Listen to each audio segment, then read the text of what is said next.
I'm overwhelmed. I know that I should turn the news alerts off my phone, but I can't because I'm worried that I'm not going to know and be aware of everything that's happening. It's like the highs, the lows, the good and the bad. Everything about life comes from emotion for me, and emotion leads to what I want to eat.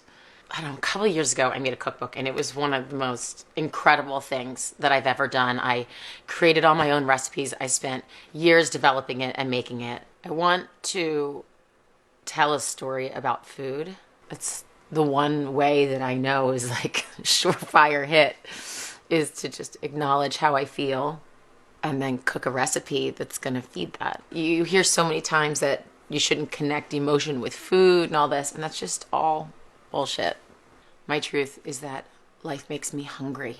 And so I am going to make a bolognese ragu with creamy polenta. And I'm going to feed that emotion. Come with me.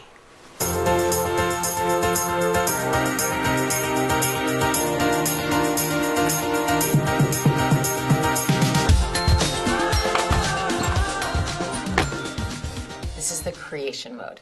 This is how I like to kind of form my recipes. I have so many cookbooks. Let's go talk to a butcher. And I want to go talk to those guys that have the farm, that actually take care of the animals and go through the whole process. And that to me it's always inspiring and interesting to learn. I'm going to do my white wine. I'm going to do chicken broth. There's sometimes you kind of want to go high end and you can like really blow it out and go to your butcher and get your grass-fed blah, blah, blah. Perfect. The other thing is just grab it from the supermarket. I do feel intimidated by chefs. I'm someone who's kind of done like the Malcolm Gladwell 10,000 hours, that I've just cooked so much. And part of it for me is always tasting and seasoning, and like that process is like making your own art. And I like just love feeding people. It makes me feel good about myself. It's how I feel like I'm a good person. I have my recipe. I need one more sip of coffee on this adventure.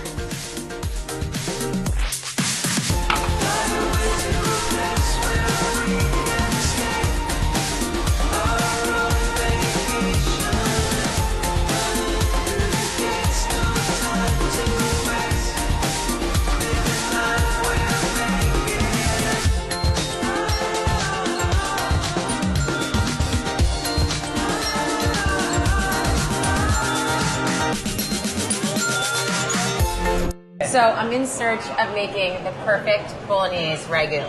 Okay.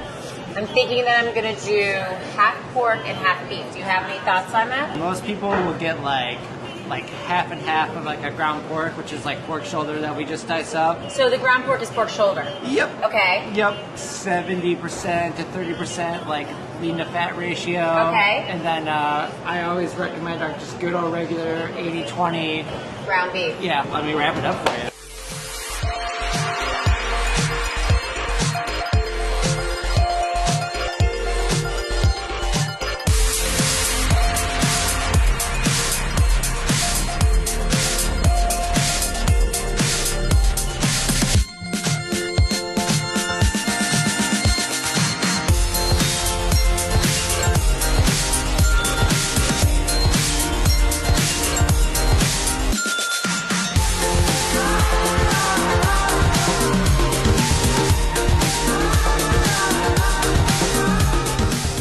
Make some bolognese ragu.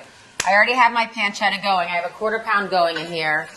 And I'm getting it browning just in some of the olive oil. So at this point, we're going to make our mirepoix, sofrito, chopped vegetables is Jersey style. The big thing with making a ragu is that you're building flavor. So you really want to get things brown. And then we're going to add our meat, and it's going to give another layer. And then we're going to deglaze it with the wine. So all these like little things on the bottom of your pan are going to come on up and keep seasoning your ragu. One of the things that I want to really show is that you're in a kitchen and you're actually making it, like I'm doing right now. If you're going to get a broth from a supermarket, it's better to get a chicken broth. Beef broths don't have enough protein in it. So if you're going to use a beef broth, you want to go to your butcher. Okay, so I've got my veggies, my pancetta. I want all that just to kind of melt together, the butter and the olive oil and all come together. Thyme just adds a really, I don't know, it just adds like a beautiful kind of essence. It adds like this herbaceous, just another kind of level that we're looking for in this dish. The smell that's in your house makes it at home. So now what we're gonna do is I've got my meat in there, I've got my pork in there, and I'm just gonna really salt this. So adding the tomato paste at this point, I'm gonna cook it down and it's gonna concentrate the flavor. So I'd say 4 tablespoons. 1, 2, 3, 4. Good luck. So we're gonna do a cup of white wine and we're gonna burn off the alcohol. Not for me, but for the kiddos. Maybe I shouldn't. Maybe they'll sleep tonight. I've got everything in there, and then I'm going to simmer it, and I'm just going to let this baby go. So this has been cooking for a couple hours. It smells amazing. Now is time to add your dairy. Milk, half and half, because it's in my fridge.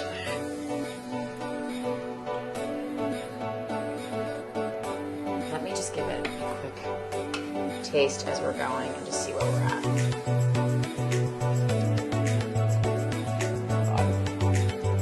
What I'm going to do is I'm going to make my polenta. And it takes like 2 minutes. Okay, water is boiling. So we're, towel's on fire. Ah! Sorry, little towel. Home cook, not a trained chef. Okay, disaster averted. I need a glass of wine. My nerves are calmed.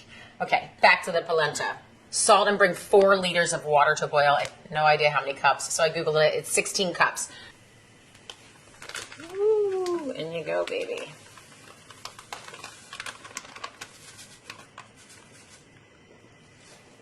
So just 2 minutes, but don't walk away from it because you can see how quick it goes. It's like thickening.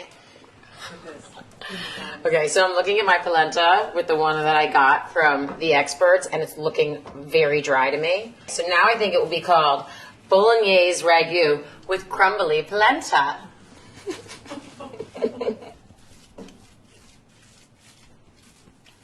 With the ragu, it's so hot and delicious that it's just going to melt a polenta too.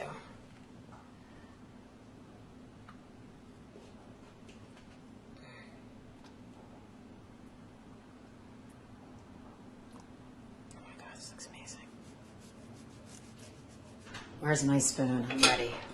So I started this morning crazy overwhelmed by everything.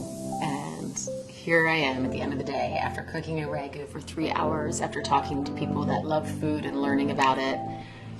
Kind of the meditation of chopping, the disaster of my kitchen towel catching on fire, my polenta being a fail, but at the same time realizing that mistakes happen. It's part of it, it's part of life. And I'm gonna make the best of it. I'm gonna call it polenta crumbles. And truthfully, with the ragu that's warm on top, it's kind of blending together and giving a nice texture.